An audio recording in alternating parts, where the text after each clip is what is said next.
Greek word, I can't pronounce it. Skouskamatizes. I just butchered that. But that's the Greek word for conformed in this passage. And although this could be either passive or middle voice, the passive is more likely. There's all these verb tenses in the Greek, just like in English. But it's telling, but missed in English, when we see that word conformed. When we see the word conformed, what we miss in English is that Paul views the notion of being conformed to the present world as a passive notion, suggesting that it happens in part subconsciously. Let me try to recapture that. In the Greek, that word conformed has a passive tense to it. It's not an active verb in that sense. We have active verbs and we have passive verbs. This is similar in the Greek construction. Conformed is a passive process. And some would suggest that what Paul is saying here is, we're all the frog in the pot if we don't know it. There's ways that we just acclimate and conform to the temperature of the world that happen by default unless we're alert and vigilant to it. You can be conformed to the world not because you are a sin-loving, vice-seeking, immoral degenerate. You can be conformed to the world as a Christian simply by neglect. Simply by not being alert, not renewing the mind, not speaking to the things. The old Polaroids still have their dominance. The new nature is wanting to express itself, but we haven't learned really how to participate with that yet, and conformity becomes something that happens by default. But the verb itself is a permissive passive, which also suggests that some consciousness of the conformity could be taking place. In other words, it's got you coming or going.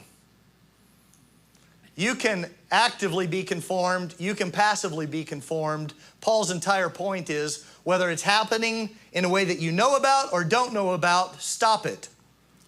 Don't be conformed to the world. Instead, be transformed. And that's the Greek metamorpho, from which, of course, we get the English word metamorphosis. The nearest physical demonstration of a true metamorphosis is what we see when a caterpillar changes into a butterfly. It's one of the most marvelous things in all of creation. There's not many things uglier than a grub. Some little pupae, larva, I mean, they're just slimy, squishy, ugly. You don't look at a pupa and go, man, that's just a beautiful thing. And it crawls along in a kind of a creepy, it's just ugly. But when the right process happens and a metamorpho occurs, a butterfly comes out of that thing, it hardens into a chrysalis. And the interesting thing about metamorpho is it is a true and profound transformation. In other words, scientists now understand that once that larva turns into a chrysalis and the cocoon wraps around it, the larva itself, its contents actually dissolve and reassemble.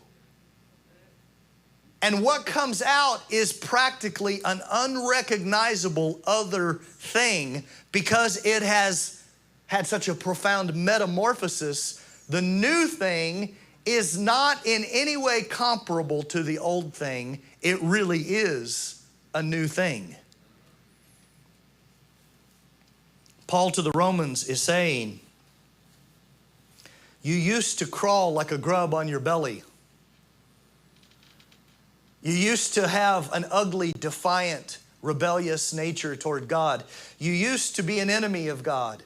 You used to be defiled in your understanding, along with all the other sinners in the world. But Christ, God, even while we were sinners, reconciled us, called us as friends, paid a price to get you up, to raise you up from living face down in the dirt.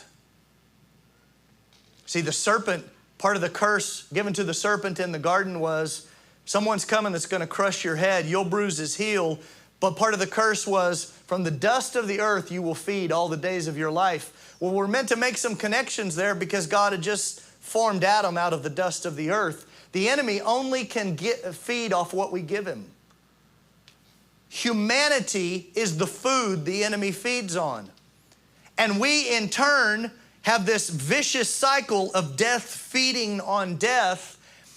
And the mystery of the gospel and the goodness of God is, I don't care how true that is of you, how ugly that life was, you can be completely made new. You can be a new creation.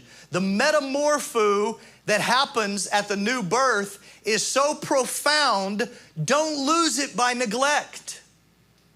Don't passively or permissively allow yourself to be reconformed to that from which you have been delivered at such a profound level that you are actually a totally new creation. Continue that process of believing and becoming and understanding how glorious your new creation is. Be transformed by the renewing of your mind. The only other time this word occurs happens in Matthew 17. When Jesus goes up on the Mount of Transfiguration, and it says, with Peter, James, and John, he was transfigured before them. Same word. Translated there as transfigured, translated here as transformed. But that shows the degree that we're talking about. I believe Jesus was fully transformed, and what they saw was the real him. He just peeled back the veil of his own flesh that was causing them not to see him. They were still relating to him according to the flesh. For those three, he said, no, I'm really going to let you relate to me in the spirit. And so he was transfigured before them so that they could see the degree of transformation he lived and walked in. Interestingly, to illustrate the point, as they come down the mountain, immediately we have the story of the demonized child and the frustrated father, because the father has gone to the other disciples, presumably the other 9, and asked them to cast the demons out. And Jesus and the 3 come down the mountain, and the father's like, my son is horribly vexed. I've asked your disciples to do something about it, and they can't do it. They won't cast the demon out. And Jesus says to them, you perverse generation. Sounds like a pretty strong rebuke. Because when we hear the word perverse, we live in a generation of perverts. And so perverse sounds like Jesus is body slamming them as these immoral, degenerate, wicked people. The word in the Greek means you're bent in your thinking. You're bent in your thinking. He says, how long must I be with you? And he casts the demon out. It's like that, like boom, out. But then he says to his disciples, this kind doesn't come out except by prayer and fasting. And immediately, I'm actually borrowing right here, I'm inserting the little thing that's, here's how you read Scripture differently. We read that, we read perverse, we don't know what it means, and we think Jesus is mad and we're all wicked. And what he's really saying is, you need to get your thoughts straight. See, some of my disciples just saw how aligned I am with God. My mind is right. My thoughts aren't bent. My whole body is filled with light. If your eye is single, your whole body will be filled with light. Jesus lived in the perfection of fellowship with the Father. It's interesting. For 30 years, he lived as a man born under the law, born of a woman under the law. For 30 years, he never did a miracle. Then he goes and gets baptized in the Spirit, and a miracle ministry begins. It's like everything about Jesus is saying, I need you to understand what normal really is. Under the law, there are so many things that are choking out my life in you. the divine life, the way humanity is meant to be lived. Your thinking's bent. Your outlook is bent. Your expectations are bent. You complain against God because you don't understand how good He really is. For 30 years under the law, no miracles. Then 3.5 years anointed by the Spirit, and the world turns upside down. Under the ministry of the man who came and said, I didn't come to judge the world, I came to save the world. And we continually feel judged by anything. I'm going to get to that in just a second, because we don't understand what He's really saying. He's saying to the disciples, your thinking is bent. Get your thinking right. Then He says, this kind doesn't come out by prayer and fasting. And sure to shooting, we're back thinking, I better start fasting. I'm not doing what I need to do. Now listen, I believe in fasting. I've written 2 books on fasting. Here's what fasting does.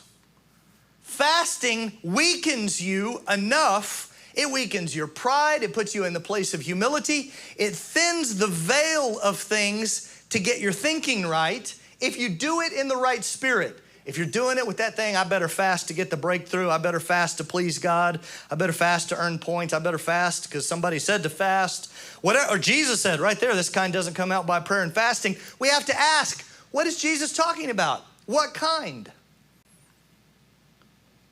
Is it the kind of demon? Or is it the kind of thinking and unbelief the disciples were in?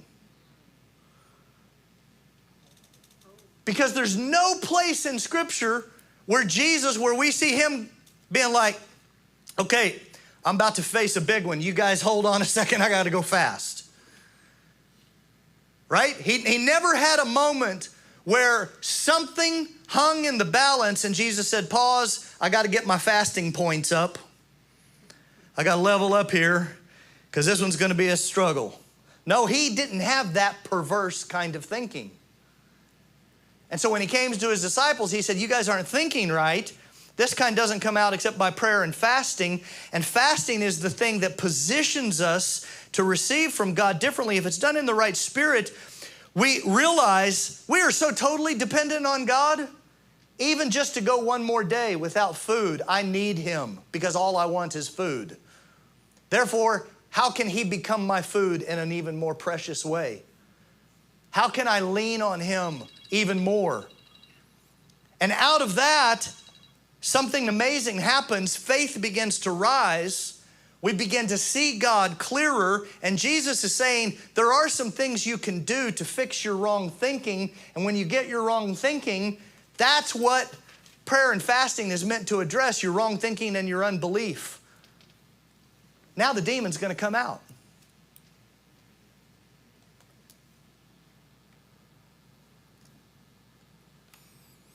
Spiritual service of worship, last one on this verse.